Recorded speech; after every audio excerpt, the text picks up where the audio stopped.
3:42 a.m. I'm pulling into the driveway of Frank's house in Wanneroo. A strong easterly has blown up, heralding another hot day ahead. I notice the cocos palms bending, their fronds blasted seaward. "Okay, Bugsy, here we are," I say, pulling up the handbrake and turning to face my passenger. My rising sense of trepidation makes me wish he were a dog. Cats make pretty useless bodyguards. Luckily, I won't need a bodyguard, or so I keep telling myself. Anyway, didn't someone once tell me that cats could at least sense the presence of ghosts? Bugsy tilts his head and does another silent meow. Scooping him up, I make my way to the front door, jingling keys in my free hand, trying to find the right one in the moonlight. The door clicks and opens, and I am greeted by the now familiar smell of concrete dust and stale air, combined with a high-pitched beeping of the alarm countdown. The house is surprisingly warm, having retained the heat from the day. I reach for the highlighted keypad on the inside wall, punch in 6514, and the house is once again in silence. After closing the door, I put Bugsy down, switch on the hallway light, and cautiously make for the basement. The cat follows me, his tail held upright, with the tip swishing most imperceptibly. He can probably smell Frank, of whom he always seemed rather fond. Usually gives other humans a wide berth, especially Brad, whose unwelcome hand he has bitten and scratched more than once. I'm hoping it's not Frank's ghost that he is sensing. The lights flicker into being, and we start to descend the stairs into the studio, and I can hear the air conditioning unit powering up somewhere in the distance. All around me is the same eggy computer room smell. The clock screensaver is on as before. The recording booth, the microphone stands, etc. are all there as I remember them. It's all so banal. I start to wonder if the events of the previous day, at least the ones involving Frank, were just a hallucination. Indeed, it seems to be the only adequate explanation.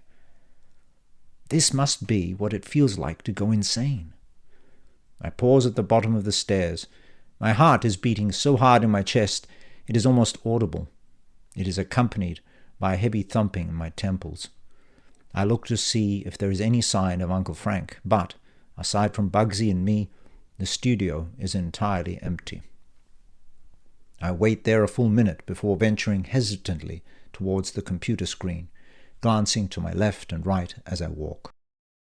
I prod the mouse and the screen lights up. It is the same page I was viewing yesterday, a pane full of profiles. Staring me in the face is Frank's last profile, 075404012014.exe. I realize now that the file name corresponds with 7:54 a.m. on January the 4th, 2014, the exact moment when Frank disappeared from the recording booth. Assuming, just for argument's sake, that I'm not suffering some sort of psychosis, this profile seems to hold the key to unlocking the mystery.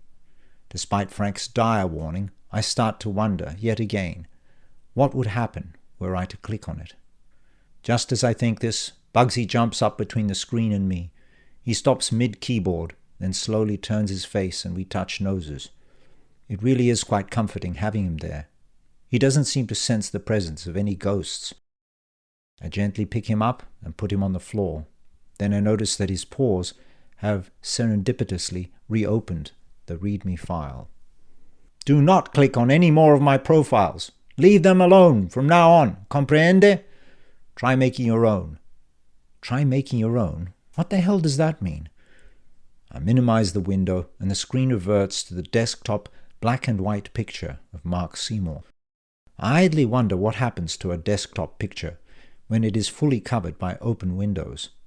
Is it really still there behind the windows, or does it cease to exist, only to be entirely regenerated when you close all the windows?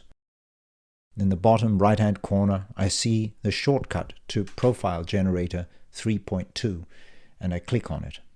As before, I am confronted with something that looks like sound engineering software, more specifically a WAV recorder and editor. In the center of the menu ribbon, I can see a red record button. Before I know it, I've clicked on it. 4:12 a.m. I've noticed that Gen Ys and younger tend to do that. Press buttons.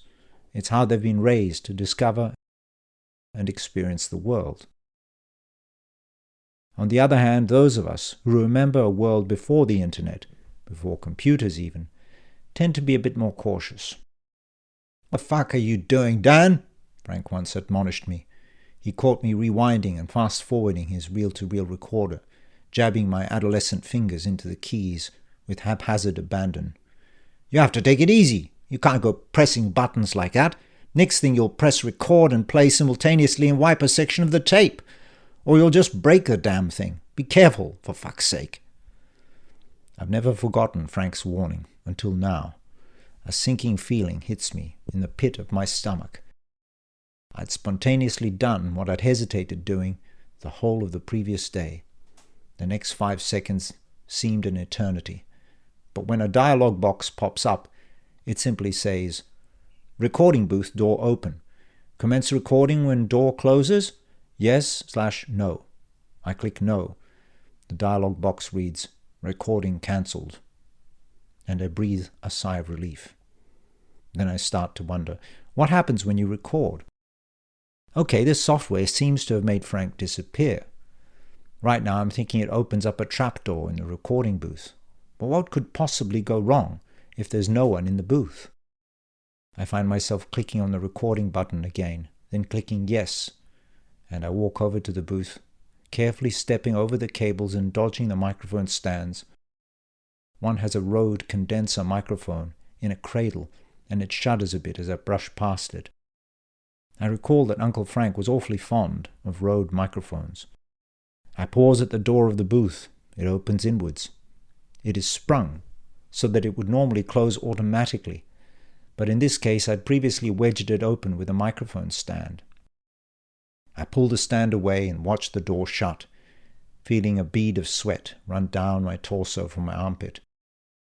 Then I step back and look through the window. Nothing. I go back to the computer screen which reads, "Recording successful."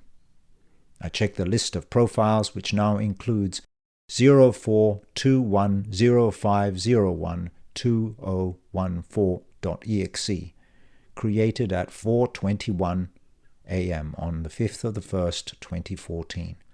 I look down at my watch. 4:22. So far, so good.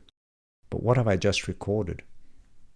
I click the profile, and still nothing.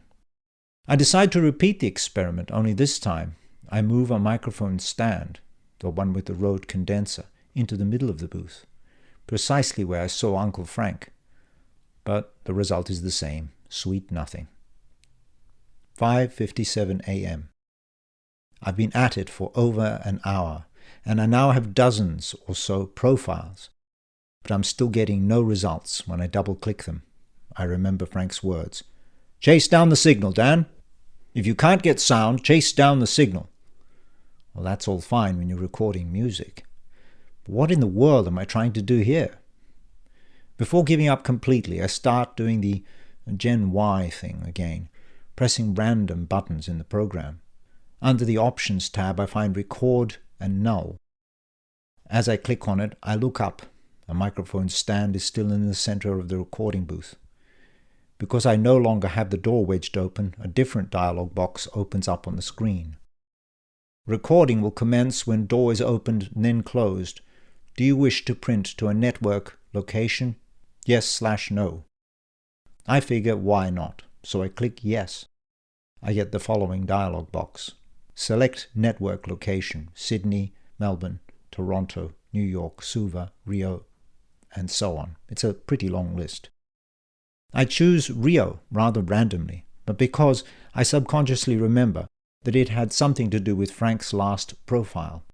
Then I go to the booth, open the door, take another look at the microphone stand, then allow the door to close on its own. As I step back, I see with mounting horror Bugsy slipping into the booth as the door is slowly closing. I look through the glass pane and see him pawing at the counterweight on the microphone stand. I lunge to reopen the door, but it now appears to be locked. A hot flush hits me as I wrestle with it. Beads of sweat well in my scalp, and one dribbles down to the tip of my nose. as I frantically pull down on the handle while pressing the full weight of my body against the door. Then suddenly the lock clicks, the door gives way, and I fall into the booth, landing heavily on my side. It takes me a moment to realize that the microphone stand, once positioned in the center of the booth, has disappeared. So has Bugsy.